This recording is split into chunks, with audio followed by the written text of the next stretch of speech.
This is House Planning Help episode 286. Hello, I'm Ben Adam Smith, and this is the podcast for you if you're interested in self-build, because I'm exploring what houses we should be building in the 21st century and trying to break down the major roadblocks that may get in our way. Coming up in this session, my guest is Martin Brown from Fairsnape, and we're going to be looking at the Living Building Challenge. I think the last time we mentioned this, we actually looked at a project in New Zealand, but we're in the UK today. Before we kick off, I just wanted to mention the weather. I'm recording this at a time when it is hot in the UK. Every day for the last, I think, 6 or 7 days, the temperature where I live has been around about 33 Celsius or above. It's sort of fluctuated 32. Sometimes they have on the forecast a feels like temperature and they always add on 3 or 4 Celsius. So definitely enjoying that moment of opening the front door and feeling it cool in there. But I will say this, that I'm having to work quite hard for it. I find myself sometimes, I don't know whether this is the slight sort of competitive nature. I've got to keep the temperature down as much as possible, but waking up early, getting up a little bit early, making sure that I'm not cooking anything hot on that day, not using the oven for too long, and all these little tricks. But when the nighttime temperature is around about 20 Celsius low, that does make life tricky. And so you do get this cumulative effect, because with a passive house, you built something that's going to gain temperature every day unless you shade it, unless you night cool it. And yeah, that's the sort of, I feel like I'm saying the wrong kind of leaves on the line when you get this weather of just not cooling outside at night time. So how are you going to cool the house at night time? But I think the maximum that we've had so far in all of this has been 26.5 degrees, which is pretty good. Quite pleased. Certainly a lot cooler than outside. Right, let's get to our featured interview with Martin Brown. And I've bumped into Martin from time to time at things like Future Build, but he's also a consultant who has really got in with the Living Building Challenge. So we're going to find out about that today. I started by asking him to tell me a little bit about himself. Okay, yeah. Martin Brown. A career in construction. Started in construction back in the 70s. And the early part of the career was in site engineering and project management, then moved into business improvement, ended up as a business improvement director with the Molam Group before they sadly demised. And then since 2000, as a sustainability and business improvement consultant. And then probably, 3-4 years ago, I was doing a TEDx type show, gave my title as a sustainability consultant, and I was told that would just not cut it, and I had to have a more sexy, more dynamic title. We ended up with a provocateur. So I'd now use the title of a sustainability provocateur, which enables me to knock on different doors and ask different questions. Doesn't work all the time, but it's actually quite a useful tag. Now, we're going to be talking about the Living Building Challenge today. So when did this first cross your path? This is an interesting story. I've always loved social media and played with social media in various forms, and was an early Twitter adopter.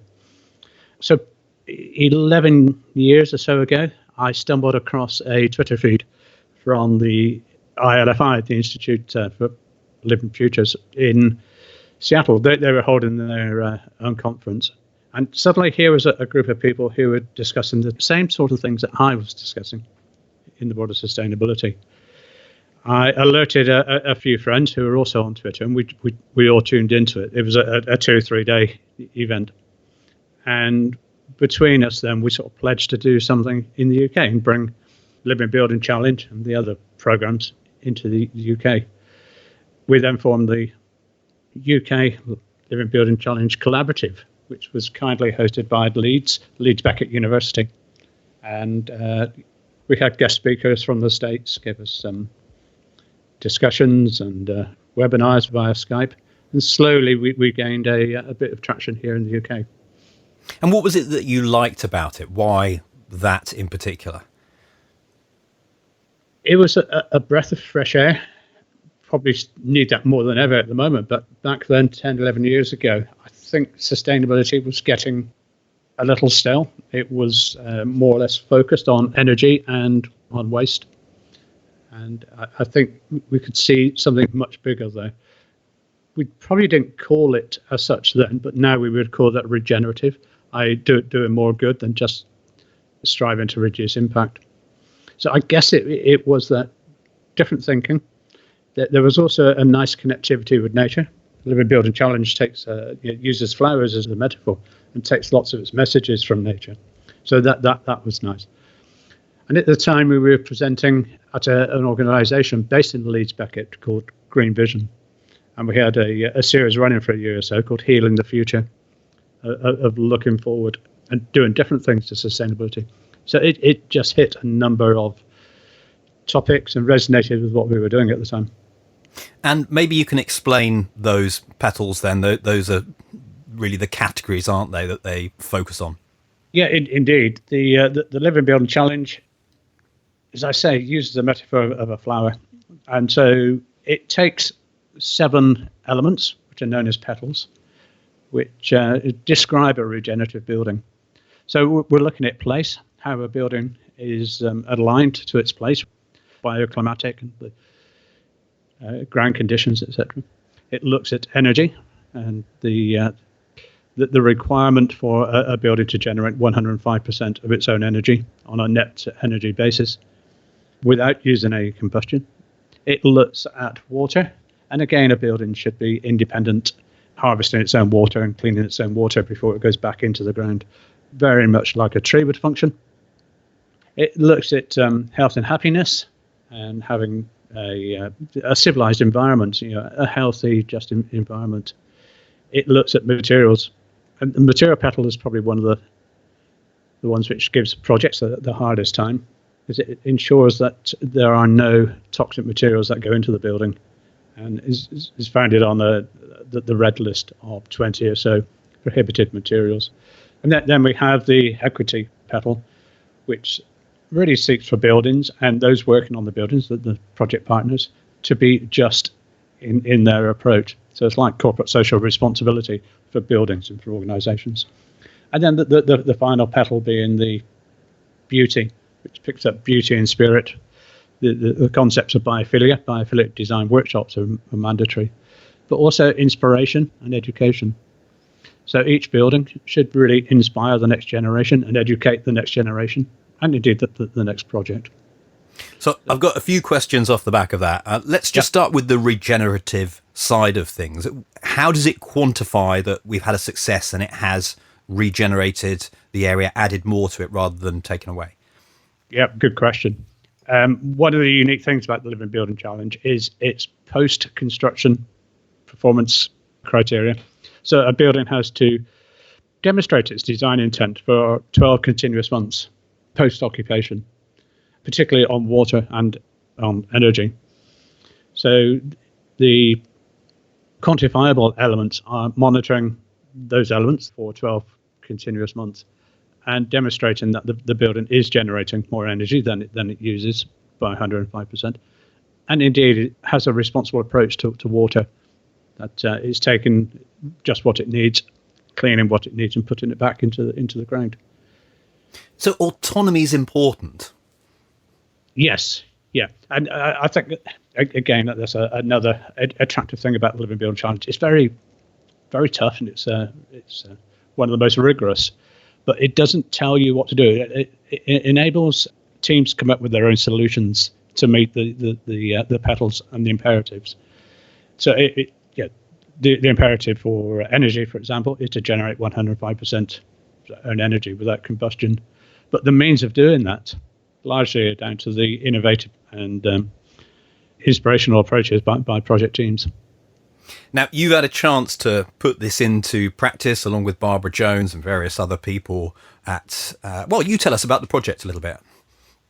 Okay, yes, you referred to the Curtin Valley Park Visitor Centre. So this was the first project to be designed and constructed to the Living Building Challenge.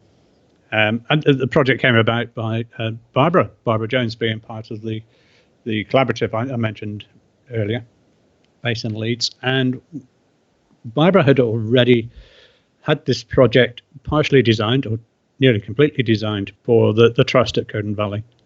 So along with a client, Barbara, and a few other consultants, we held things like biophilic design workshops, which brought the design and then the construction into the imperatives of the LPC. Explain that a bit more, because we might have mentioned biophilic in the past, but I've never really learnt much more about it. Yeah, biophilic design, it's a bit of a zeitgeist at the moment, and if you were to organise a workshop on biophilia, guaranteed to fill seats. So it's very populous.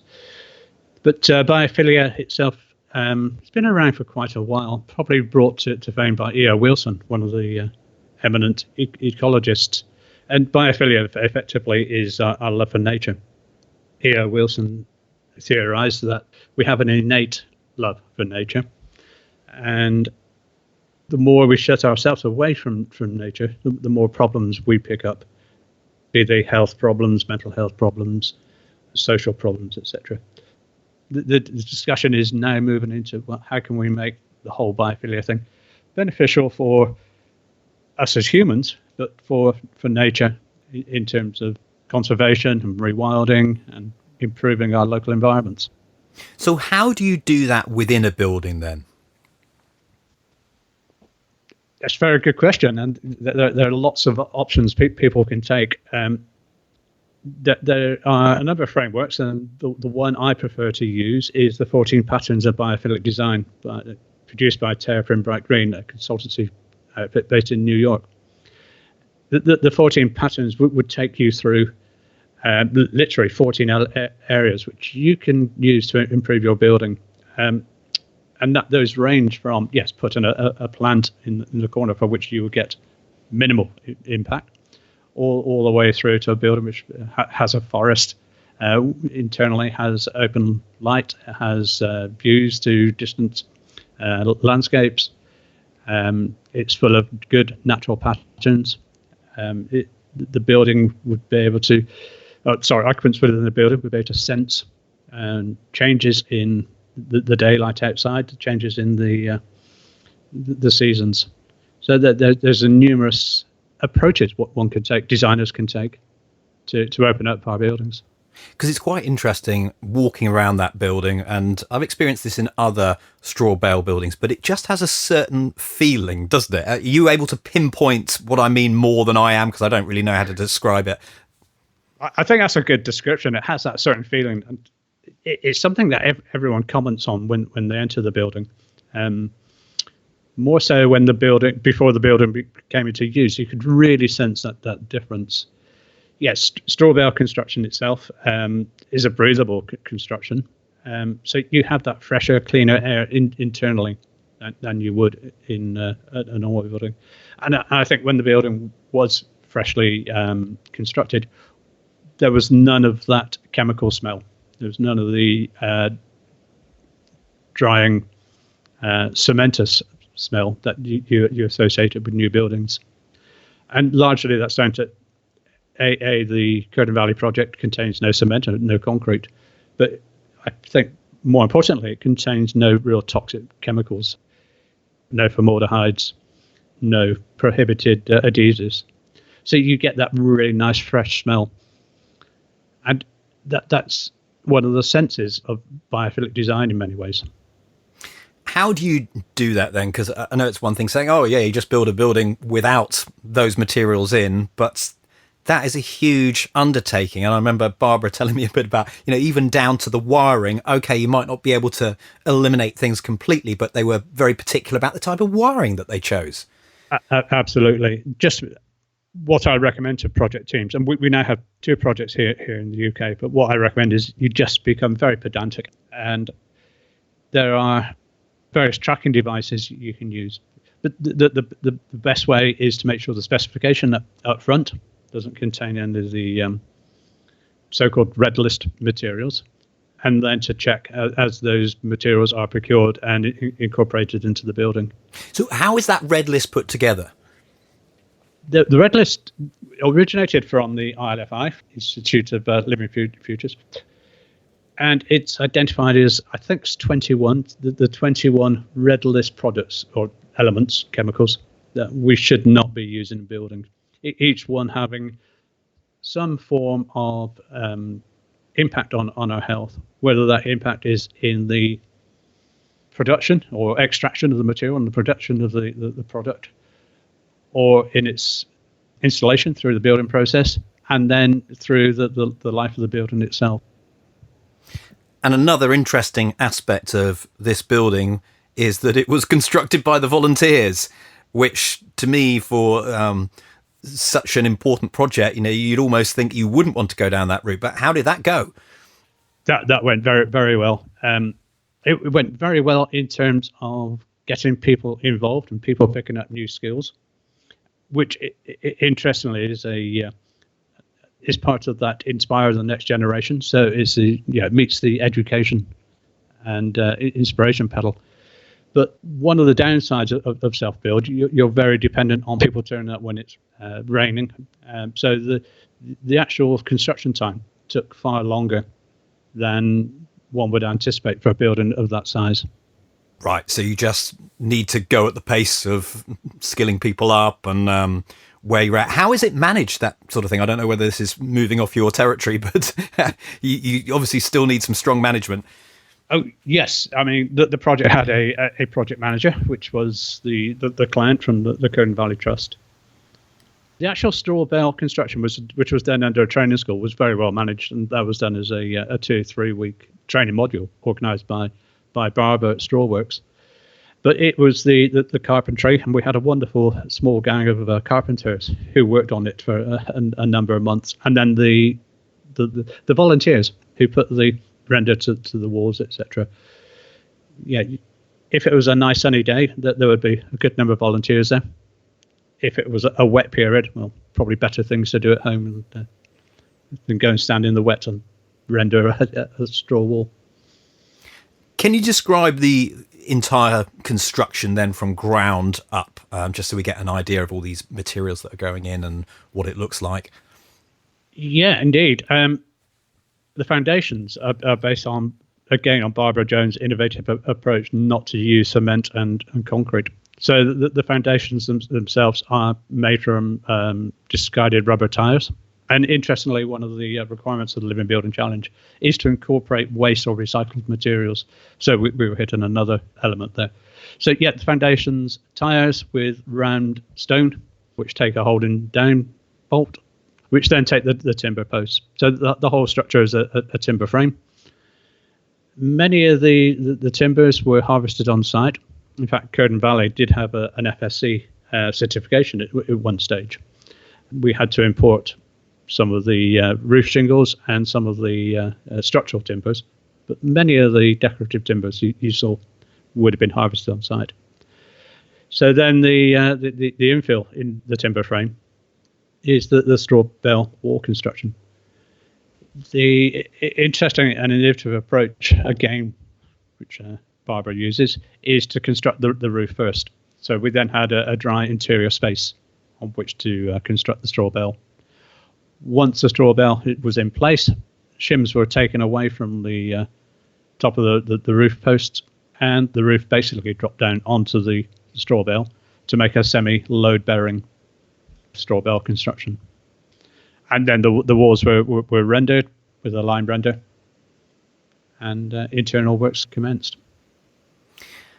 And I know Barbara mentioned lead was actually a material that she had used fairly often, so that the timber shingles just taking over from where she might have used lead, or how? Yeah, well, lead, or rather added lead, is a prohibited material under the red list. So we had interesting debates on the use of lead flashing, and in the end we sought an alternative rather than bringing lead to the project. And yeah, I do agree that lead is a very effective material, as long as it's reused and produced in a humane fashion. But it's the added lead, which is the prohibitive element within the red list. But one of the fascinating things about the red list, it really fosters innovative thinking. Whereas before we would just gone away and used, say, lead in this case, it really gave a lot of thought. Okay, are there alternatives? What are the problems with lead? What are the problems with stripping lead off the building at a later date? Where would it go? How can we ensure that it's going to be reused, recycled? And yeah, let's look at the circular economy. So were this building to come to the end of its life, how would we move it on to the next generation? Absolutely. Isn't that fascinating? We've done some very basic research by looking at all the key components used throughout the building, and probably more than 50% are natural and the rest are reusable. So if you think about the circular economy butterfly diagram, as the Ellen MacArthur Foundation, we think that the whole building could be taken apart. More than 50% of it being natural materials could be composted. Ideally, you'd reuse them again, but if they were not reusable, they could be composted, so they could go through a natural recycling process. And the remaining are really sort of modular components which could be used again. The curved glazing you saw to the front of the cafe, and some of the electrical components could be reused on future projects. So there'd be, on demolition, there'd be zero waste. What about the tank? What's that made of to hold the water? Yeah, it's an interesting one when you start looking at again, based on the red list and the need to harvest and store water. The go-to tank would be a PVC tank. But what we've used in this case is HDPE, which is permissible under the red list. Okay. How has the building gone down then? Completed? How long has it been in operation? It's been in operation for 18 months. And talking to the client, the footfall to the park has increased fourfold. And various surveys and questions, etc., to the visitors there, they are going because of the cafe. So the impact on the cafe in terms of the local economy and the economy for the trust is incredible. Bear in mind there was no cafe there in the first place. Anything would have been better. But they have up to 200 people a day. And of course the purpose of the cafe is to sort of celebrate the Curtin Valley Park, to get people to understand nature, to respect nature, to spend time within nature. What have you learnt from this? Have there been any takeaways, any things you do differently? A lot. Where to start? We also have another project I'm supporting down in Devon, known as the Nature Barn. So taking lessons from one to the other, and also taking lessons from Curtin Valley into a number of projects which are at design stage, which are looking at the Living Building Challenge as a potential route for certification and guidance. But what takeaway? And I guess it's around materials for one. I think we have a poor handle on the health aspects of materials that we do put into buildings. We are getting better, but it's so easy to slip into, okay, this is available, let's pull it in and move on, rather than really question what are the health aspects. One of the guiding remits, I guess, of the materials is known as the precautionary principle, where if there's any impact on health, then we should take the precautionary route and not necessarily use that material. So I think being stricter on what materials we put into buildings. One of the aspects of the LBC we haven't discussed is the declare label. And declare is literally a label which could hang on a product, which tells you about that product. So much as the food label on a pot of yogurt would tell you the ingredients, components, etc. It's not necessary, and if it's good or bad, it's just giving you that guidance as to what's in the product. As you know, Ben, we approached a number of suppliers and asked them whether their product met the red list criteria, and we got a number of replies saying, "Sorry, we don't know. Trust this is useful. Yours sincerely." So there was a lot of effort put into just trying to get those materials there. Yeah, it's an evolving thing, isn't it? Because I imagine if you've any concerns over your product's not going to make the grade, you probably just don't even answer the question, do you, at that point? Yeah, very much so. It's interesting that now people who are aware of the Living Building Challenge, those involved in the collaboratives around the UK, I think have great delight in asking these questions at trade shows. What's in your product? Does it contain any formaldehyde? And unfortunately, when you're speaking to these people over the desk at Future Build or wherever, they just don't know. We'll get back to you on that, sir. The other lessons I would take, we talked about biophilia, and a biophilic design workshop up front, absolutely essential. It is mandatory under the LBC, but I think it should be more widely used, and not just going through the elements of biophilia, but getting people into that right mindset when you start to design. Not necessarily bringing all the baggage from other buildings which haven't worked so well, but just taking a fresh approach. Okay, how can we get this building more related to the local nature environment, and in doing so, improve the health of the occupants.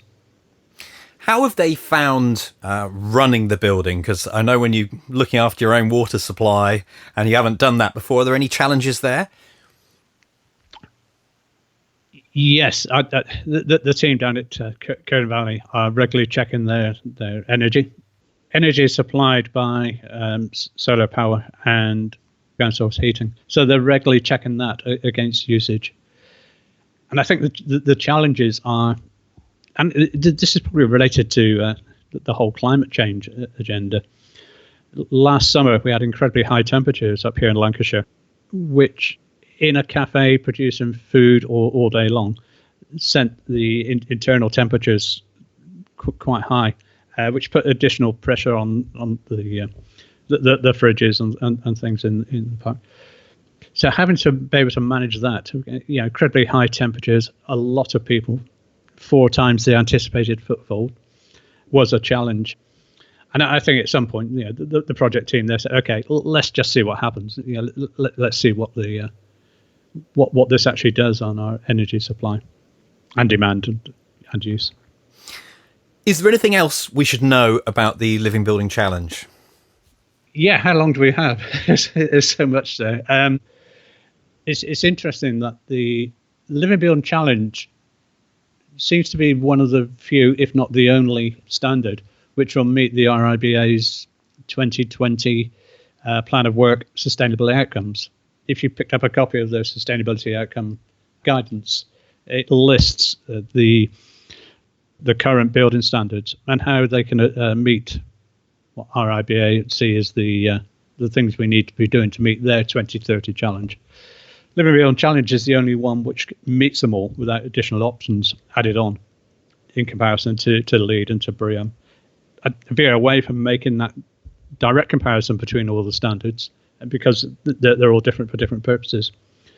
But I think the Living Building Challenge and its associated programs really is the regenerative solution for addressing the climate and ecological emergency that we've all made declarations on.